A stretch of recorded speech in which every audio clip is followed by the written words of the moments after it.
ہر مسلمان کے لیے ضروری ہے کہ وہ نماز باجماعت آ کر مسجد کے اندر ادا کرے، جیسا کہ اس کی اہمیت کے پیش نظر نبی علیہ السلام نے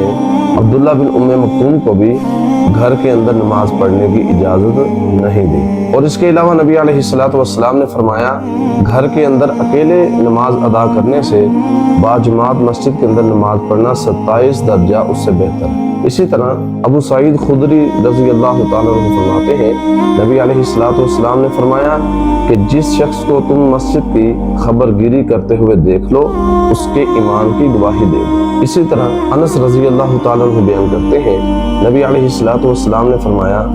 جو بندہ 40 روز تکبیر اولیٰ کے ساتھ باجماعت نماز ادا کرتا ہے اللہ رب العالمین اس کو 2 چیزوں سے بری کر دیتے ہیں، براءۃ من النار و براءۃ من النفاق۔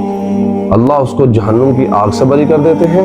اور نفاق یعنی منافقت سے بری کر دیتے ہیں۔ اسی طرح ابو موسیٰ رضی اللہ تعالیٰ عنہ فرماتے ہیں نبی علیہ السلام نے فرمایا کہ نماز کے اندر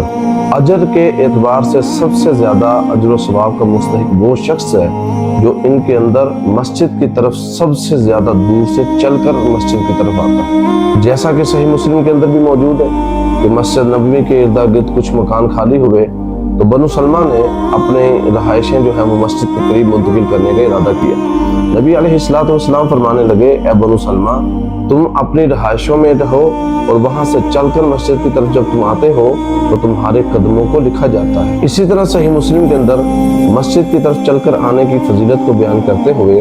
نبی علیہ السلام نے فرمایا کہ جو بندہ مسجد کی طرف آتا ہے اس کے ایک قدم کے بدلے اس کا ایک گناہ مٹا دیا جاتا ہے اور دوسرے قدم کے بدلے اس کا درجہ بلند کر دیا جاتا ہے۔ اور ابو دردہ فرماتے ہیں نبی علیہ السلام کو فرماتے ہوئے میں نے سنا آقا فرما رہے تھے المسجد بیت کل تقی، کہ مسجد ہر متقی پرہیزگار کا گھر ہے۔ اور اسی طرح بریدہ اسلمی بیان کرتے ہیں نبی علیہ السلام نے فرمایا